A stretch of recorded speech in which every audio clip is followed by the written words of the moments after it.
चलो हम चैप्टर के स्टार्ट करते हैं। हम पढ़ रहे हैं, जो चैप्टर पढ़ रहे हैं ये cell cell the unit of life. ठीक है, एग्जैक्टली ना, ये जो सेल मैं बोल रहा हूँ ना, cell the unit of life, ये चैप्टर के लिए ये बोली जाती है सेल बायोलॉजी। ठीक है, cell biology.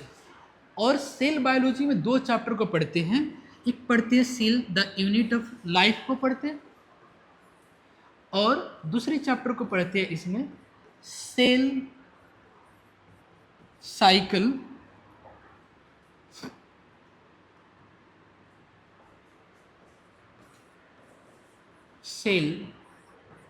Cycle and cell division. ये ठीक है, तो इसमें से हम जो ये फर्स्ट चैप्टर अभी पढ़ेंगे cell the unit of life को, ठीक है, इसको हम पढ़ेंगे। ठीक है, सेल इससे पहले भी सेल के बारे में कहीं ना कहीं पढ़े ही थे। अच्छा, एक चीज़ और ध्यान देना, सबको एनसीईआरटी लाएगा उस दिन मैं बताऊंगा। एनसीईआरटी ये चैप्टर का, इस चैप्टर के स्टार्ट होने से पहले फर्स्ट पेज होगा, ओपन करो, फर्स्ट पेज होगा, है क्या, जहाँ से ये टॉपिक स्टार्ट हो रहा है cell the unit of life, उससे पहले 2 पेज होगा, है ना। और ये पेज एक फर्स्ट पेज होगा जो इंट्रोडक्टरी पार्ट होगा, जिसमें चैप्टर दिया होगा cell the unit of life, फिर biomolecules, cell cycle and cell division. ये भी पढ़ने हैं, एक एक लाइन भी पढ़नी है सारे के सारे, क्योंकि 2025 में एक क्वेश्चन आया था। हाँ, वो भी इसी पैराग्राफ से 2025 में एक क्वेश्चन आया था। जाओगे लास्ट, मतलब कि लाइन के उसी पेज के लास्ट लाइन के 3 लाइन ऊपर देखोगे, एक टर्म लिखा है रिडक्शनलिस्ट बायोलॉजी, और यही डायरेक्टली क्वेश्चन आया था कि रिडक्शनलिस्ट बायोलॉजी होता क्या है। मतलब ऐसा नहीं कि ये पूरे फ्रेम किया था क्वेश्चंस और यहीं से आया था क्वेश्चन। तो समझ में आता है ना कि एनसीईआरटी का एक भी लाइन तुम छोड़ नहीं सकते हो, इंट्रोडक्शन पेज भी नहीं छोड़ सकते हो, इवन इसके समरी लास्ट चैप्टर के होने के बाद समरी रहती है वो भी नहीं छोड़ सकते हैं, वहाँ से भी डायरेक्टली क्वेश्चन बन जाती है। ठीक है, तो एनसीईआरटी का एक एक लाइन पढ़ना है। जब सभी कोई एनसीईआरटी लाएगा तो मैं इस पेज को मार्क करवा दूंगा कि इंपॉर्टेंट लाइन क्या है उसकी। ठीक है, फिर उसके बाद नेक्स्ट पेज पर आओगे तो एक साइंटिस्ट के बारे में इंट्रोडक्शन है। ठीक है, और ये साइंटिस्ट है तुम्हारे ये आर.एन. रामचंद्रन है, जो प्रोटीन के स्ट्रक्चर्स को दिए थे। प्रोटीन जानते हैं, प्रोटीन के स्ट्रक्चर्स को, अलग अलग प्रोटीन के स्ट्रक्चर्स होते हैं, primary, secondary, tertiary and quaternary structures होते हैं, तो उसके सेकेंडरी स्ट्रक्चर्स को इन्होंने बताए थे।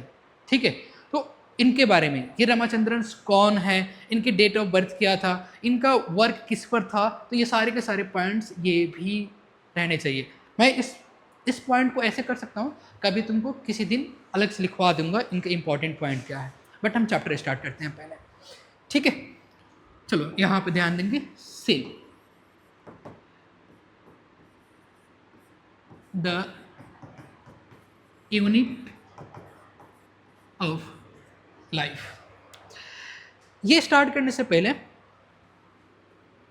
सेल, अगर हम बात करते हैं जितने सारे लिविंग ऑर्गेनिज्म हैं, सभी के सभी लिविंग ऑर्गेनिज्म में क्या परसेंट होता है या क्या चीज़ से मिलकर बने होती हैं, सेल से मिलकर बने होते हैं। जितने सारे लिविंग ऑर्गेनिज्म में, कोई भी लिविंग ऑर्गेनिज्म की बात करोगे तो सभी के सभी लिविंग ऑर्गेनिज्म वो सेल से मिलकर बने होते हैं, या उनकी जो मिनिमम और बेसिक्स स्ट्रक्चर्स होती है, यूनिट होती है, वो सेल ही होती है।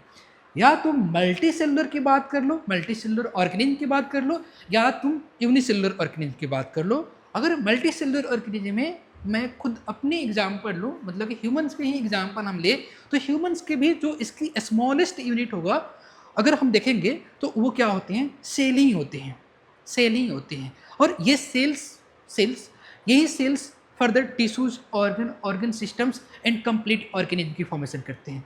तो किसी भी लिविंग ऑर्गेनिज्म की जो बेसिक्स यूनिट होती है वो क्या होते हैं, सेल होते हैं।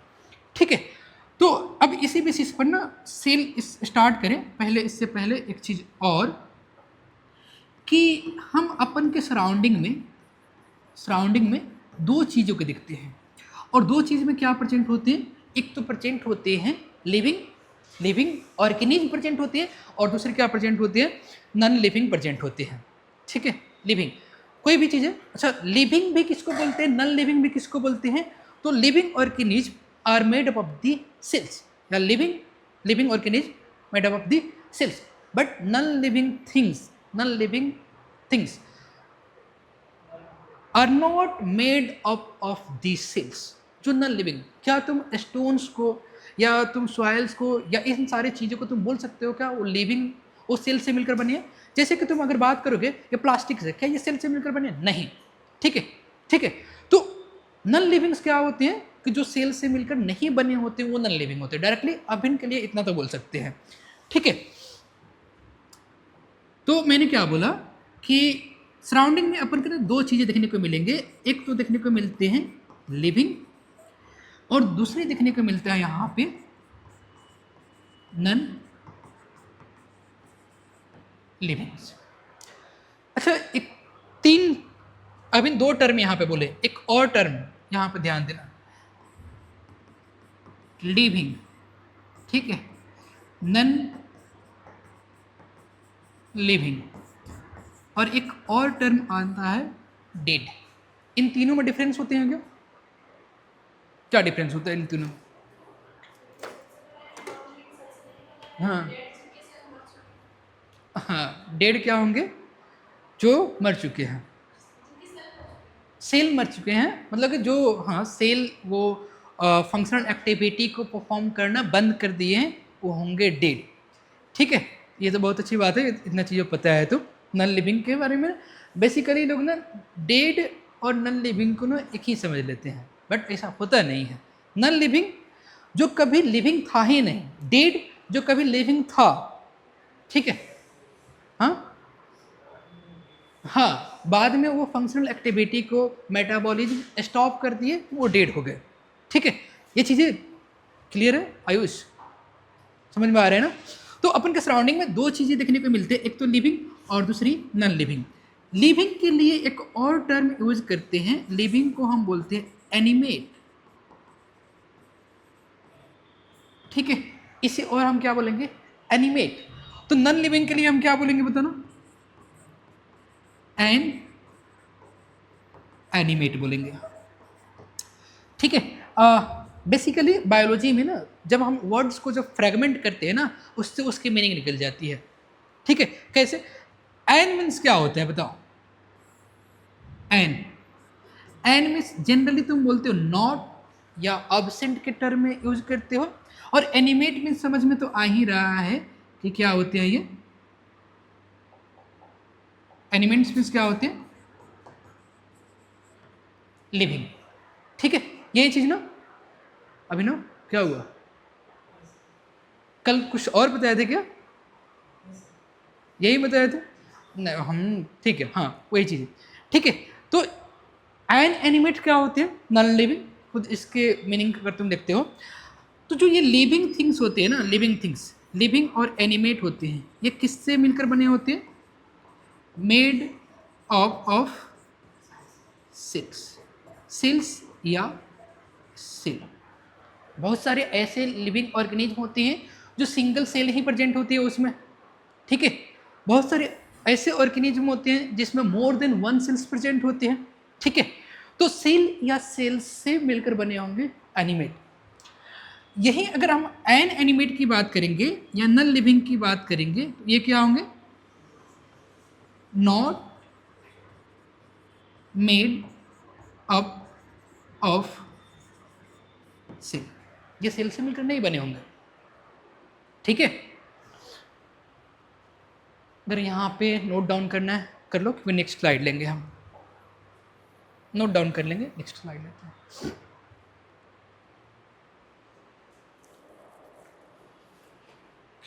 अनुष्का इधर सोच, ये है क्या, सत्यम है क्या? हाँ भेजना उसको।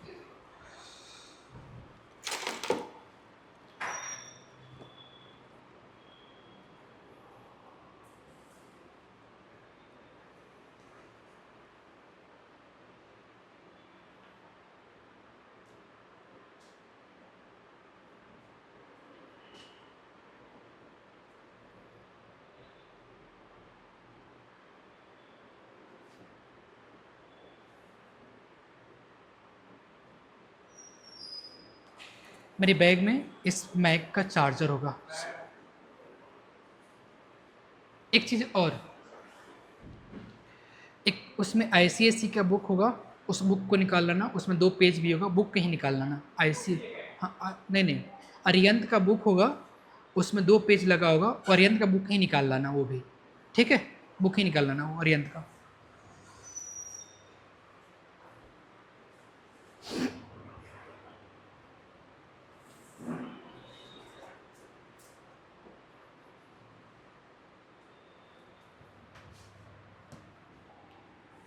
ओके चलो, यहाँ पे ना ये चीज़ें अगर लिख लिए होगे तो यहाँ पे, और मैंने स्टार्टिंग में बताना भूल ही गया था, बट कोई नहीं, ठीक है। बायोलॉजी, बायोलॉजी होता क्या है, ये स्टार्टिंग में जब पढ़ते हैं तो यही तो स्टार्ट करते हैं ना। होता क्या, बायोलॉजी ये ना 2 वर्ड से, 2 ये वर्ड से मिलकर बना है। एक तो बायोस, अगर पेज, अगर जो जो भी पेज लिख रहे होगे ना, उसके ऊपर अगर लाइन कुछ स्पेस होगा तो वहाँ पे लिख लेना, ठीक है। ये 2 वर्ड से मिलकर बना हुआ है, बायोस एंड सेकेंड लोगोस, ठीक है। BIOS and logos. BIOS means क्या होता है बताना, बायोस मीन्स क्या होता है, लाइफ, यही ना होता है। एंड लोगोस मीन्स क्या होता है बताओ, टू स्टडी।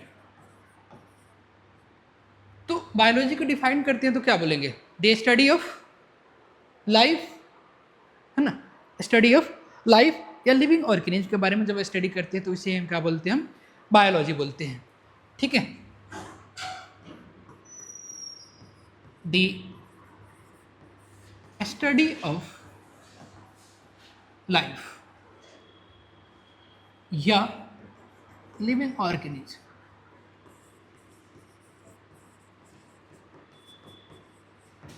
ठीक है।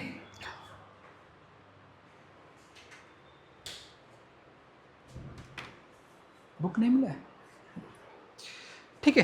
अब बायोलॉजी के सबसे पहले कौन स्टडी करना स्टार्ट करे थे, तो बायोलॉजी को सबसे पहले स्टडी करना स्टार्ट करे थे एक साइंटिस्ट जिनका तुम पहले से ही नाम पढ़ते हो, अरस्तु, अरिस्टोटल, मतलब हिंदी में अरस्तु लिखते हैं, अरिस्टोटल इंग्लिश में लिखते हैं।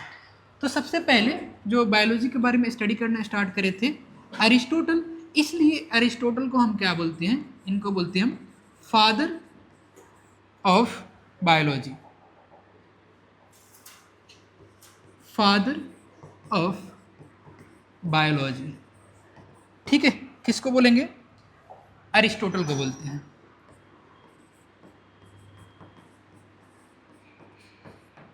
ठीक है।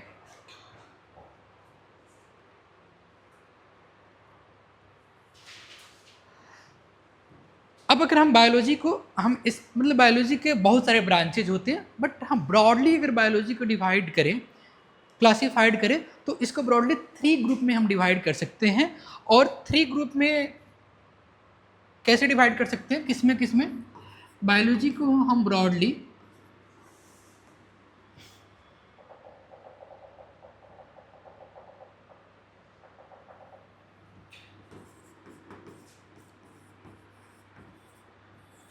थ्री ग्रुप में डिवाइड कर सकते हैं ब्रॉडली। एक तो जितने सारे प्लांट्स होते हैं एक उसको अलग ग्रुप में रखते हैं, जितने सारे एनिमल्स होते हैं उसको एक अलग ग्रुप में रखते हैं, और जो भी माइक्रोस्कोपिक ऑर्गेनिज्म होते हैं उसको एक अलग ग्रुप में रखते हैं। तो हम ये बोल सकते हैं कि बायोलॉजी को अगर ब्रॉडली अगर डिवाइड करते हैं तो बॉटनी में, मतलब जो प्लांट्स है उसको हम बॉटनी में रख देंगे, जितने सारे एनिमल्स हैं उसको जूलॉजी में, एंड जितने सारे माइक्रोस्कोपिक ऑर्गेनिज्म हैं उसको हम माइक्रोबायोलॉजी में रख सकते हैं। तो हम ये बोल सकते हैं बायोलॉजी के 3 इसके ब्रांचेज होते हैं, या 3 इसके कैटेगरीज में हम डिवाइड कर सकते हैं। क्या क्या, तो botany, second zoology, and third microbiology, microbiology, ठीक है।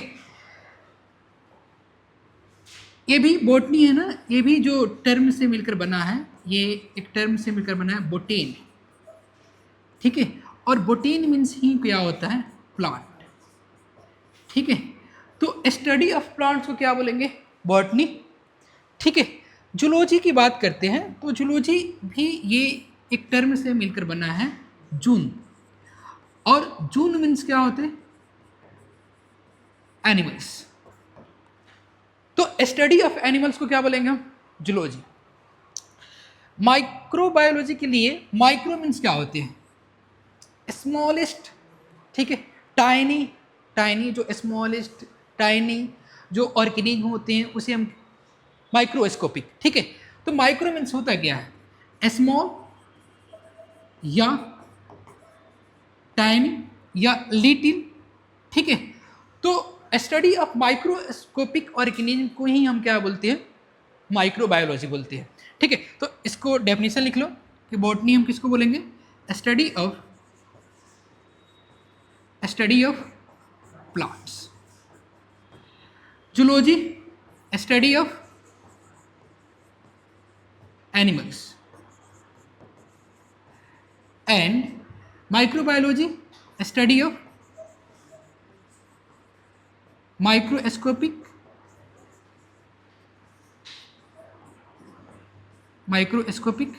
ऑर्गेनिज्म।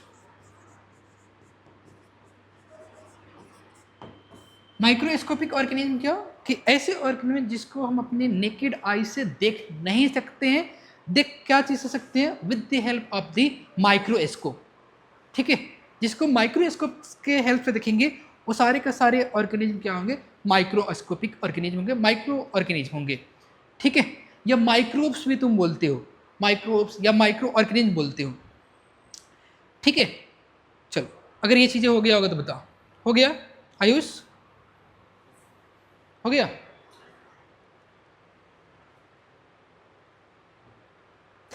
अच्छा, अब इस बेसिस पर हम क्या बोल सकते हैं कि जितने के सारे ऑर्गेनिज्म हैं वो क्या चीज से मिलकर बने होते हैं? सेल से। या हम ये भी बोल सकते हैं cell is the basic unit of the life या लिविंग ऑर्गेनिज्म। इस बेसिस पे मतलब लिविंग ऑर्गेनिज्म क्या चीज से मिलकर बने होते हैं? सेल से। लिविंग ऑर्गेनिज्म में जो जो उसमें बेसिक यूनिट होते हैं वो क्या होते हैं? सेल होते हैं। तो इस बेसिस पर हम क्या बोल सकते हैं? So cell is the basic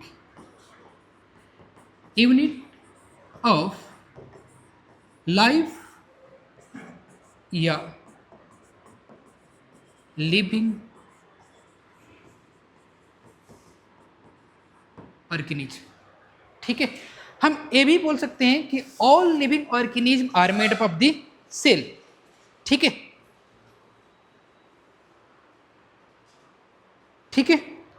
अगर कोई भी तुम सेल देखते हो ना, कोई भी सेल देखते हो, सेल जो या तो प्रोक्रिएटिक सेल्स हो या यूकैरियोटिक सेल्स में एनिमल सेल्स हो या प्लांट सेल्स हो, शायद ये टर्म सुने होंगे, क्लास 9th में सुने होंगे ना, prokaryotic organism, prokaryotic cells, eukaryotic organism, eukaryotic cells. ये टर्म सुने हो? नहीं भी सुने होंगे तो कोई बात नहीं। कोई भी सेल्स है तो वो 3 बेसिक्स कंपोनेंट से मिलकर बने होते हैं, या कोई भी सेल्स है उसमें 3 बेसिक्स कंपोनेंट तो होते ही होते हैं। और ये क्या होती है? अच्छा, जब एनसीईआरटी भी पढ़ोगे ना तो ओवरव्यू ऑफ द सेल्स दिया है ना, वहाँ पे भी इन चीज़ों के बारे में मेंशन किया है वहाँ पे, ठीक है। एनसीईआरटी लाओगे तो मैं बता दूंगा उसको कहाँ चीज़ें दिया हुआ है। तो कोई भी अगर तुम सेल दिख रहे हो ना, तो सेल्स में 3 चीज़ें प्रेजेंट होते हैं। एक तो इसके सबसे आउटर मोस्ट बाउंड्रीज प्रेजेंट होते हैं, ठीक है, सबसे इसके आउटर मोस्ट बाउंड्रीज प्रेजेंट होते हैं। और ये आउटर मोस्ट बाउंड्रीज ये क्या होते हैं इसके, कोई भी सेल्स के, उसकी प्लाज्मा मेम्ब्रेन होते हैं, प्लाज्मा मेम्ब्रेन, ठीक है। प्लाज्मा मेम्ब्रेन जनरली सारे लिविंग ऑर्गेनिज्म के आउटर मोस्ट बाउंड्रीज होते हैं, प्लांट सेल्स को छोड़कर और प्रोकैरियोटिक सेल को छोड़कर, ठीक है। अगर प्लांट सेल्स और प्रोकैरियोटिक सेल्स में भी अगर सेल वॉल को हटा देते तो भी वो सेल्स जिंदा रहेगा, क्योंकि सेल वॉल के बाद प्लाज्मा मेम्ब्रेन प्रेजेंट होते हैं, ठीक है। नहीं समझ में आया चीज़ें? ये नहीं समझ में आया ना? पहले ये सुन लो। ये क्या मैंने बोला, एक तो देखने को मिलेगा सेल्स में सबसे आउटर मोस्ट बाउंड्रीज प्रेजेंट होते हैं, आउटर मोस्ट बाउंड्री, ठीक है। और इस बाउंड्री के इनसाइड यहाँ पे प्रेजेंट होते हैं, मैट्रिक्स प्रेजेंट होते हैं जो सेमी फ्लूइड इन नेचर होते हैं। सेमी फ्लूइड, ना कंप्लीटली फ्लूइड ही है ना कंप्लीटली सॉलिड ही है, ठीक है। ये तो इसे हम क्या बोलते हैं, इसे हम बोलते हैं वर्किंग प्लेस। क्यों बोलते हैं? और अपन के एनसीईआरटी में जो पढ़ोगे ना तो वहां पे दिया है arena of the cell. Arena, मैं ये यहां पे लिख भी दे रहा हूं, एरिना ऑफ द सेल, ठीक है। एरिना ऑफ द सेल या वर्किंग प्लेस क्यों बोलते हैं? क्योंकि जितने सारे वर्क होते हैं ना सेल्स के, जो भी वो मेटाबॉलिज्म करते हैं, जितने सारे मेटाबॉलिज्म करते हैं, रिएक्शंस करते हैं, वो सारे के सारे रिएक्शंस यहीं पे करते हैं, इनसाइड द प्लाज्मा मेम्ब्रेन ही करते हैं। जो इसमें थर्ड कंपोनेंट प्रेजेंट होते हैं सेल्स में, ये प्रेजेंट होते हैं इसके genetic material. Genetic material, genetic material, genetic material होता क्या है? इसको हम न्यूक्लिक एसिड भी बोलते हैं। न्यूक्लिक एसिड जेनेटिक मटेरियल होता क्या है कि जहाँ पे जीन्स प्रेजेंट हो। जीन, क्लास 8 में भी जीन टर्म सुने ही होंगे, है ना। जीन क्या होता है? Specific region of the DNA होते हैं जहाँ पे किसी कैरेक्टर का इंफॉर्मेशन प्रेजेंट होते हैं, है ना। ये क्लास 10th में भी रिसेंट में पढ़ के आई होंगे, ठीक है।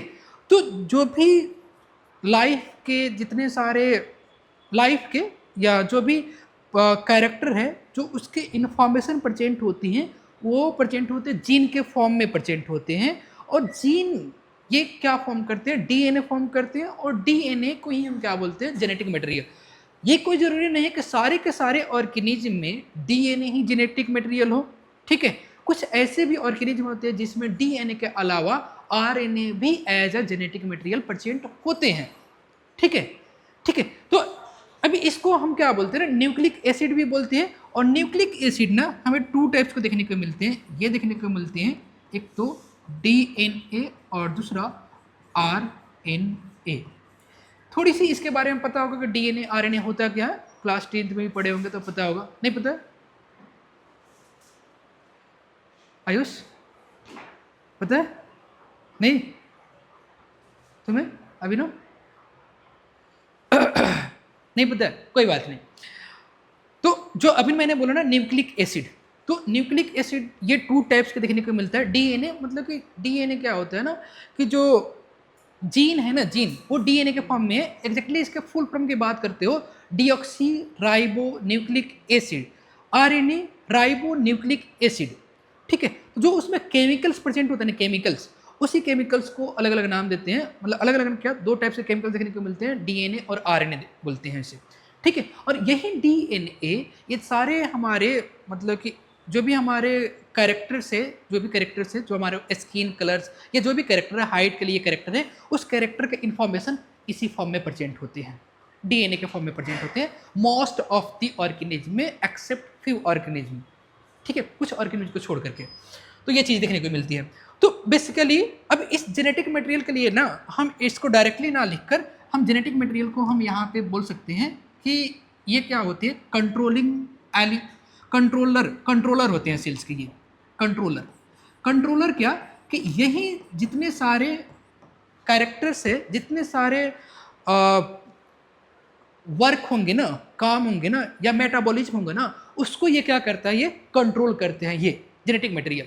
तो बेसिकली ना अभी तुम्हें यहाँ पे क्या चीज़ देखने को मिला कि एक सेल है, एक सेल में 3 चीज़ें देखने को मिल रहा है। एक तो सेल के आउटर मोस्ट बाउंड्रीज, दूसरी इसकी वर्किंग प्लेस, एंड तीसरी इसके कंट्रोलर, ठीक है, कंट्रोलर, ठीक है। कंट्रोलर को ना हम एक और टर्म देते हैं, brain of the cell, brain of the cell, क्योंकि ये सारे के सारे जितना भी काम होगा ना उसको ये कंट्रोल करेगा। जो भी यहाँ पे काम होंगे, जो भी यहाँ पे मेटाबॉलिज्म होंगे, उस मेटाबॉलिज्म को गाइड कौन करेगा? यही ये कंट्रोलर, जो genetic material, nucleic acid, DNA बोल रहे हैं, ये सारे के सारे यही ये कंट्रोल करेंगे।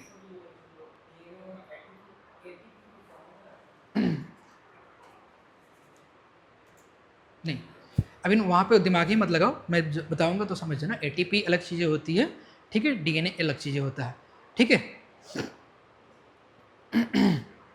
ठीक है, चलो यहाँ पे ध्यान दो।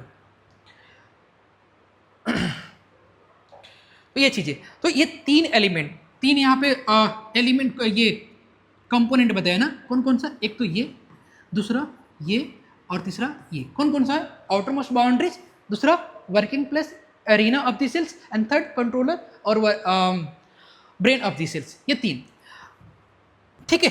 अब इसको ना अगर हम लिखना चाहे ना तो ऐसे इधर ध्यान देना, जो चीज़ें मैंने बोला हूँ, तो एग्जैक्टली हम आउटर मोस्ट बाउंड्रीज को क्या बोलते हैं, प्लाज्मा मेम्ब्रेन बोलते हैं, प्लाज्मा मेम्ब्रेन बोलते हैं। और प्लाज्मा मेम्ब्रेन को एक और नाम देते हैं, प्लाज्मा मेम्ब्रेन, इसको ना एक और नाम देते हैं, इसको बोलते हैं सेल मेम्ब्रेन भी बोलते हैं प्लाज्मा मेम्ब्रेन को, ठीक है। इसे और क्या बोलते हैं, सेल मेम्ब्रेन भी बोलते हैं।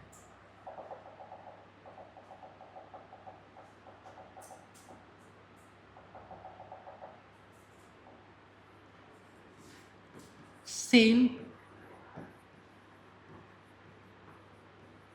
मेम्ब्रेन, ये आउटर मोस्ट बाउंड्रीज होता क्या एग्जैक्टली, सेल मेम्ब्रेन या प्लाज्मा मेम्ब्रेन होती है। दूसरी जो मैंने यहाँ पे बोला था वर्किंग प्लेस, वर्किंग प्लेस के लिए हम यहाँ पे एक टर्म क्या देते हैं, साइटोप्लाज्म, साइटोप्लाज्म, जो ये साइटोप्लाज्म है ये, ठीक है। इन थर्ड क्या मैंने बोला था कि डीएनए, डीएनए या जेनेटिक मटेरियल मैंने बोला था यहाँ पे, ये जेनेटिक मटेरियल, और जेनेटिक मटेरियल्स को ना तुम ये न्यूक्लिक एसिड बोलते हैं, और न्यूक्लिक एसिड ये आरएनए और डीएनए हो सकता है, जो यही क्या होते हैं, कंट्रोलर ऑफ द सेल्स होते हैं। मैंने ओवर भी बताया था नहीं, जैसे कि किसी चीज़ के लिए कॉमन चीज़ें नहीं बोलते हैं कि प्लाज्मा मेम्ब्रेन है तो प्लाज्मा मेम्ब्रेन सबसे बाहर का है ना, एक बाउंड्रीज है, तो प्लाज्मा मेम्ब्रेन क्या होते हैं, वो आउटर मोस्ट बाउंड्रीज हो गए, ठीक है। प्लाज्मा मेम्ब्रेन के एक और नाम देते हैं, इसको सेल मेम्ब्रेन बोलते हैं। साइटोप्लाज्म जहाँ पे सारे के सारे काम हो रहे हैं, एंड जो इन काम को सारे को मतलब मेटाबॉलिज्म को जो कंट्रोल करते हैं, ये क्या होते हैं, ये जेनेटिक मटेरियल या न्यूक्लिक एसिड, और न्यूक्लिक एसिड डीएनए और आरएनए हो सकते हैं ये, ठीक है। तो ये दिख रहे, ये बना रहे हो क्या, मत बनाओ, मैं बोल रहा हूँ तो मत बनाओ, ठीक है। उतार लिए क्या, चलो तो यहाँ पे उतार लिए, तो यहाँ पे ध्यान दो।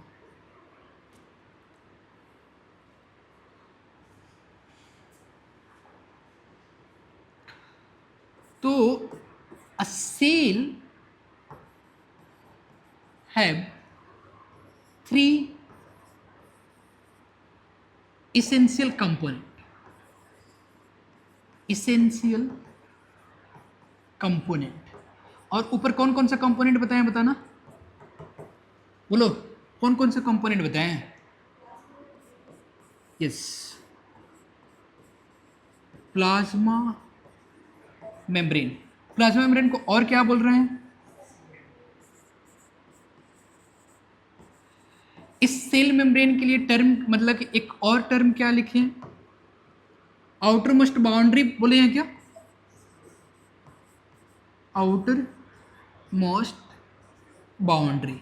जब अपन के एनसीईआरटी पढ़ेंगे ना, तो एनसीईआरटी में दिया डीलिमिटिंग मेम्ब्रेन दिया है, दिया है एनसीईआरटी लो, एक minute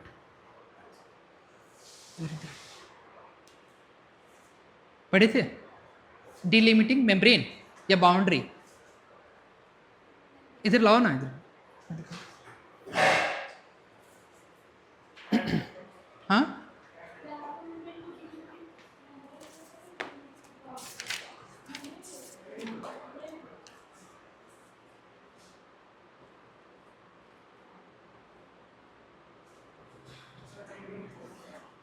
delimiting structure, outer membrane as the delimiting structure, ठीक है। हाँ आउटर मेम्ब्रेन, हाँ हाँ हाँ, अच्छा ये किसके लिए, चिक सेल यानी एनिमल सेल्स में, यूकैरियोटिक एनिमल सेल्स में बात करते हैं, तो उसके आउटर मोस्ट मेम्ब्रेन होते हैं, आउटर मेम्ब्रेन होती हैं, उसी के लिए यहाँ पे टर्म दिया हुआ है डीलिमिटिंग स्ट्रक्चर, ठीक है, तो एनसीईआरटी का वो भी चीज़ ध्यान रखना, आउटर मोस्ट बाउंड्री या मेम्ब्रेन बोलो, ठीक है। अच्छा ये किस में, तो ये एनिमल सेल्स में बात कर रहे हैं, चिक सेल्स, चिक चिक में समझ में आता है ना, चिक क्या होता है, अरे वही चुज्जा, ये होता है ना, नहीं नहीं चिक सॉरी, चिक, चिक मीन्स यहाँ पे ना ये होता है ना, चिक में चूजा होता है, CHECK है यहाँ पे, हाँ एग्जैक्टली वो गाल, चिक मिस गाल, ठीक है। तो अच्छा ओवरव्यू ऑफ द सेल, तो 3 सेल्स का यहाँ पर ओवरव्यू लेकर बताया है, एक तो प्लांट सेल्स को, प्लांट सेल्स में ऑनियन सेल्स को, और दूसरा कि चिक सेल्स को, और तीसरा बैक्टीरियल सेल्स को लेकर ओवरव्यू बताया, तो वहाँ आगे हम बताएंगे उसको अलग से करके, ठीक है। इसके लिए और क्या बोल सकते हो, एनसीईआरटी के अकॉर्डिंग डी लिमिटिंग स्ट्रक्चर, ठीक है। और ये डीलिमिटिंग स्ट्रक्चर्स किस में, एनिमल सेल में, चिक सेल्स में अगर बात करते हैं तो ये प्रेजेंट होती है, समझ में आ रहा है आयुष।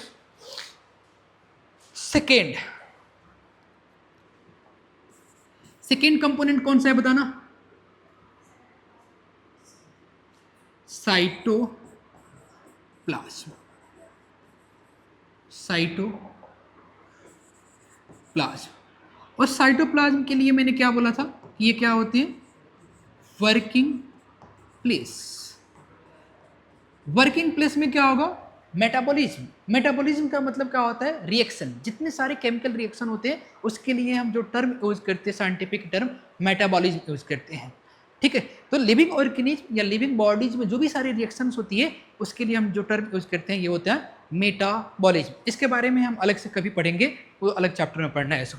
और इस वर्किंग प्लेस के लिए मैंने और क्या बोला था, एरिना ऑफ द सेल, ये भी बोला था ऊपर क्या, yes, arena of the cell, ठीक है। मतलब कि एरिना या वर्किंग प्लेस क्या, जहां पे सारे के सारे मेटाबॉलिज्म चलते हैं। एंड थर्ड कंपोनेंट इसमें कौन सा बताया बताओ, थर्ड, यस, जेनेटिक मटेरियल। और जेनेटिक मटेरियल क्या होता है बताना, हम इसके लिए एक टर्म और यूज किया था, न्यूक्लिक एसिड। और न्यूक्लिक एसिड कितने टाइप्स के होते हैं, कितने टाइप्स के होते हैं, 2 टाइप्स के, कौन कौन से बताना, डीएनए और आरएनए। इसके लिए मैंने क्या बोला था, जो जेनेटिक मटेरियल या जेनेटिक इंफॉर्मेशन जहां पर प्रेजेंट होते हैं, इसके लिए क्या, कंट्रोलर, कंट्रोलर, या इसे हम क्या बोले थे, ब्रेन ऑफ द सेल, ठीक है, ब्रेन ऑफ द सेल।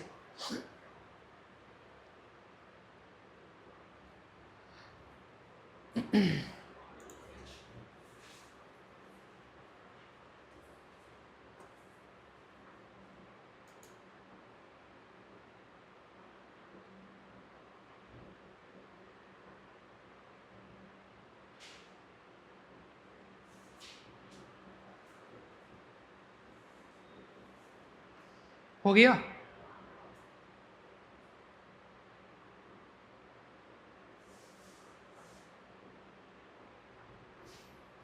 हो जाएगा तो बताना अभिनव।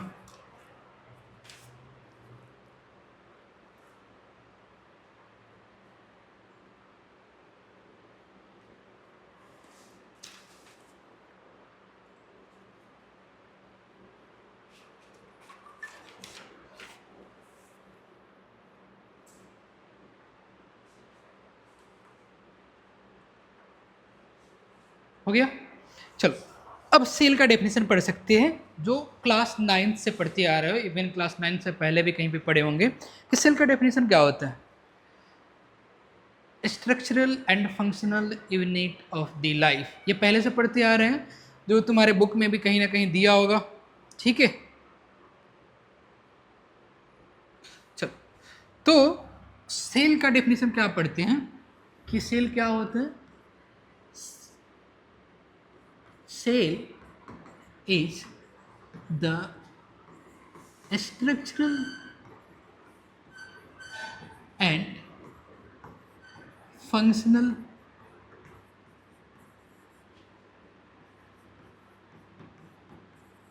Unit of life. ठीक है, सेल होता क्या है? Structural and functional unit of life. NCERT पढ़ोगे तो वहाँ पे एक लाइन में दिया है कि all organism are composed of this cell. जैसे मैंने ऊपर तो बोल कर आया हूँ, क्या बोलकर आए हैं? Cell is the basic unit of life. ठीक है, मतलब क्या हुआ?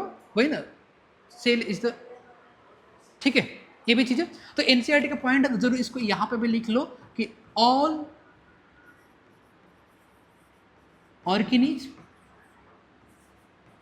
आर कंपोज्ड, और कंपोज्ड का मतलब होता क्या है? वही मेड, ठीक है, मेड अप ऑफ सेल। अब यहाँ पे ना ये जो टर्म यूज किया ना ऑर्गेनिज्म, अब ऑर्गेनिज्म ना अलग अलग ऑर्गेनिज्म सेल के नंबर के बेसिस पर बात करते हैं तो ऑर्गेनिज्म 2 टाइप्स के होते हैं। कौन कौन से? एक तो यूनिसेलुलर ऑर्गेनिज्म और दूसरा मल्टी सेलुलर ऑर्गेनिज्म। ठीक है, कितने टाइप्स के होते हैं? 2 टाइप्स के ऑर्गेनिज्म देखने को मिलते हैं, यूनिसेलुलर ऑर्गेनिज्म और मल्टी सेलुलर ऑर्गेनिज्म। इसे इसको बताने से पहले एक चीज़ और, कि जितने सारे, अभी तो मैंने बोला कि ऑल लिविंग ऑर्गेनिज्म या organism are made up of the cells, लेकिन क्या जो लिविंग ऑर्गेनिज्म सेल से मिलकर बने होते हैं और सेल्स में जो भी कंपोनेंट प्रेजेंट होते हैं वो क्या चीज़ से मिलकर बने होते हैं? वो क्या चीज़ से मिलकर बने होते हैं? या अभी हम बोल कर आए हैं ना कि लिविंग ऑर्गेनिज्म, ये अभी बोल ही रहे हैं कि living organism are made up of the cells. ठीक है, और कोई भी लिविंग ऑर्गेनिज्म है सेल से मिलकर बना है, डेट मीन्स उसमें लाइफ प्रेजेंट है। लेकिन जो लाइफ जिसमें प्रेजेंट है ना वो लाइफलेस मॉलिक्यूल से मिलकर बना हुआ है। कैसे? तो इसके लिए एक यहाँ पर देखो हायरार्की, एटम्स पढ़ते हैं। ठीक है, एटम्स मतलब कि मल्टीपल एटम्स मिलकर क्या फॉर्म करते हैं? मॉलिक्यूल्स। ठीक है, ये फॉर्म करते हैं ना, और मल्टीपल मॉलिक्यूल्स ये मिलकर फॉर्म करते हैं बायोमॉलिक्यूल्स। बायोमॉलिक्यूल्स होता क्या है ये अभी बता रहा हूँ। बायोमॉलिक्यूल्स लिविंग ऑर्गेनिज्म में जो भी chemical component, chemical compounds present होते हैं लिविंग ऑर्गेनिज्म में, वो होते हैं बायोमॉलिक्यूल्स होते हैं।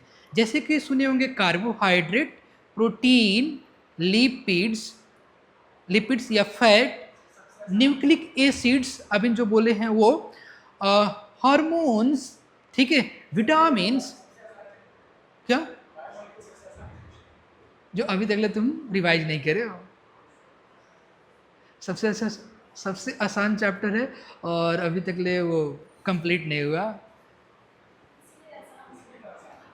ठीक है, तो बायोमॉलिक्यूल्स क्या होते हैं ये यहाँ पे अभी जैसे मैंने बोला कि लिविंग ऑर्गेनिज्म में जो भी केमिकल कंपाउंड्स प्रेजेंट होते हैं उसके लिए हम टर्म यूज करते हैं बायोमॉलिक्यूल्स। लिविंग ऑर्गेनिज्म में जो मेन बायोमॉलिक्यूल्स प्रेजेंट होते हैं, कार्बोहाइड्रेट प्रेजेंट होते हैं, कार्बोहाइड्रेट मैंने बोला, और प्रोटीन, लिपिड्स या फैट, न्यूक्लिक एसिड, फिर हार्मोन्स, विटामिन्स, ये जो मेजर बायोमॉलिक्यूल्स हैं। अब इस बायोमॉलिक्यूल्स में भी ना तुमको 2 टाइप्स के बायोमॉलिक्यूल्स देखने को मिलते हैं। एक तो मैक्रोमॉलिक्यूल्स देखने को मिलते हैं। अभी माइक्रोमॉलिक्यूल्स के बारे में बात कर लेते हैं। माइक्रोमॉलिक्यूल्स, और माइक्रोमॉलिक्यूल्स में आते हैं कुछ बायोमॉलिक्यूल्स आते हैं जैसे कि कार्बोहाइड्रेट,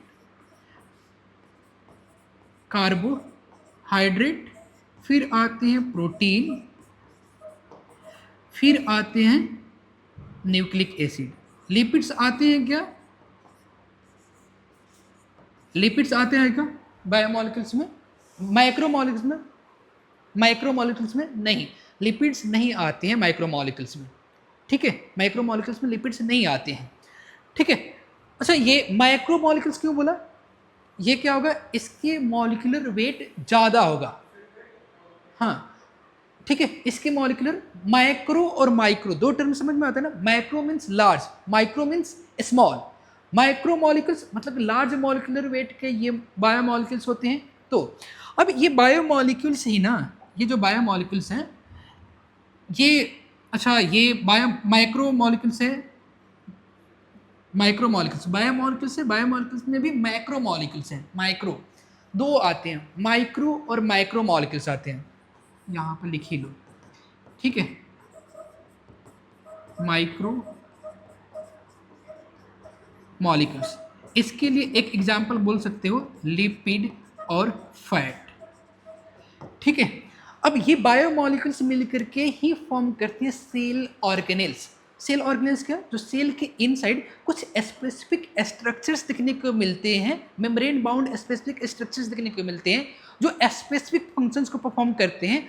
उन सभी स्ट्रक्चर्स को ही हम क्या बोलते हैं, सेल ऑर्गेनेल्स बोलते हैं। ऑर्गेनेल्स जैसे कि कुछ सेल ऑर्गेनेल्स के नाम सुने होंगे, माइटोकॉन्ड्रिया सुने, क्लास 9th में सुने होंगे, माइटोकॉन्ड्रिया, क्लोरोप्लास्ट या तुम प्लास्टिड सुने होंगे, राइबोसोम, लाइसोसोम, गोल्जी कॉम्प्लेक्स सुने हुए सारे, ठीक है। अब ये सारे के सारे बायोमोलिक्यूल्स ही मिल करके उन सभी सेल ऑर्गेनेल्स की फॉर्मेशन करते हैं, ठीक है।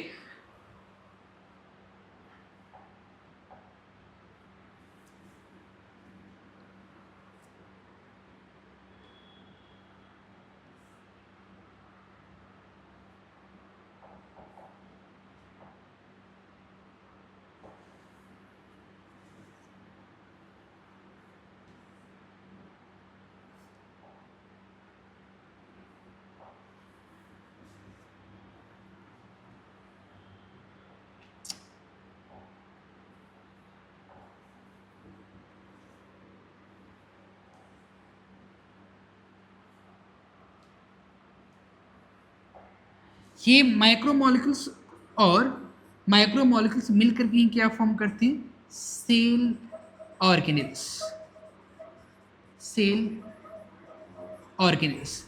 और सेल ऑर्गेनेल्स ये क्या फॉर्म करते हैं, कंप्लीट सेल की फॉर्मेशन करते हैं। तो ये बताना, ये जो सेल ऑर्गेनेल्स फॉर्म हुए, सेल ये क्या लिविंग मॉलिक्यूल से फॉर्म हुआ है क्या, नहीं, नॉन लिविंग लाइफलेस मॉलिक्यूल से फॉर्म हुआ है। इसीलिए एक टर्म बोली जाती है कि life is made up of the lifeless molecules.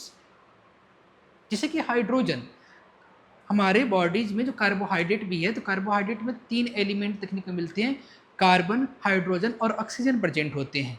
तो इस कार्बन, हाइड्रोजन, ऑक्सीजन ये क्या लिविंग है, लाइफ इसमें प्रेजेंट है, नहीं, ये लाइफलेस है। तो इसीलिए ये बोली जाती है कि life is made up of the lifeless molecules, ठीक है। समझ में आ रहा है, मतलब कि ये यहाँ पे बता रहा था, जस्ट एक तुमको बताने के लिए, हायरार्की बताने के लिए किस तरह से वो चीज़ें होती है। अब यहाँ पे आ जाओ, वो साइड में कहीं पे लिख लेना, ठीक है, कि आखिर जो भी सेल जो बना हुआ है, सेल भी ये different type of the cell organelles, and cell organelles में different type of the molecule से, बायोमॉलिक्यूल से मिलकर बने हैं, और different type of the biomolecules भी मॉलिक्यूल्स से, और मॉलिक्यूल्स भी किससे मिलकर बने हुए हैं, एटम से। डेट मीन्स हम ये बोल सकते हैं ना कि life is made up of the lifeless molecules, ठीक है। अब यहाँ पे ध्यान देना, अब इनको कुछ मत लिखो, एक मिनट सुन लो पहले ही। ऑर्गेनिज ये 2 टाइप्स के देखने को मिलेंगे। एक तो देखने को मिलेंगे ऑर्गेनिज तुम्हें कि यूनिसेलुलर, ठीक है, यूनिसेलुलर ऑर्गेनिज, और दूसरी मल्टी सेलुलर ऑर्गेनिज, ठीक है, मल्टी सेलुलर ऑर्गेनिज।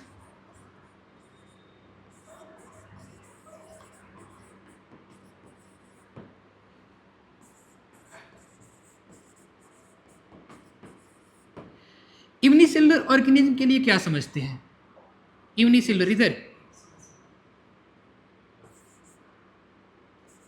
ठीक है, कि यूनि मीन्स होता है क्या, सिंगल, मल्टी मीन्स क्या होते हैं, मेनी, यही होता है ना। यूनि मीन्स क्या होता है, सिंगल,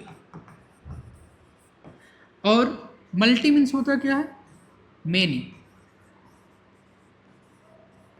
ठीक है। तो यूनिसेलुलर ऑर्गेनिज्म होते क्या है बताना, जैसे कि अमीमा, बैक्टीरिया, ठीक है, पैरामीशियम, ठीक है, ईस्ट, हाँ ईस्ट ये भी होते हैं। तो ये सारे के सारे क्या होते हैं, सिंगल सेल से मिलकर बने होते हैं, सिंगल सेल से मिलकर बने होते हैं। तो unicellular organism made up of single cell. और multi cellular organism made up of more than 2 cells। ये ना मल्टी सेलुलर ऑर्गेनिज्म क्या होंगे, मेड अप कितने सेल से, मतलब मोर देन 1 सेल लिखना, 2 नहीं, मोर देन 1 सेल। एक सेल से जो भी ज़्यादा, एक सेल से जो ज़्यादा, मतलब मोर देन 1 सेल से जो मिलकर बने होंगे क्या हो जाएंगे, मल्टी सेलुलर। ठीक है, तो यूनिसेलुलर ऑर्गेनिज्म का एग्जाम्पल क्या होता है, जैसे कि अभी नहीं इसने बोला कि एक तो क्लास 10th में पढ़े होगे अमीबा, पढ़े थे क्या, अमीबा, पैरामीशियम, ये पढ़े थे,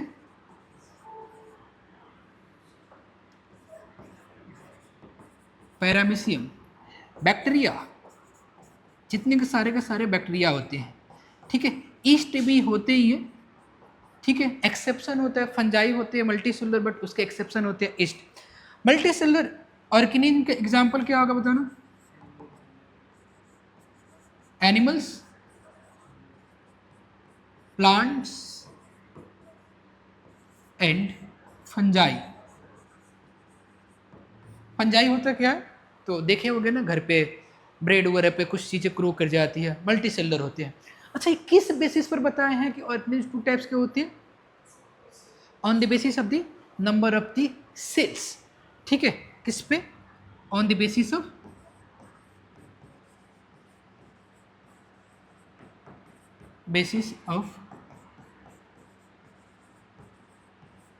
नंबर ऑफ सेल्स। ठीक है, नोट डाउन कर लेंगे।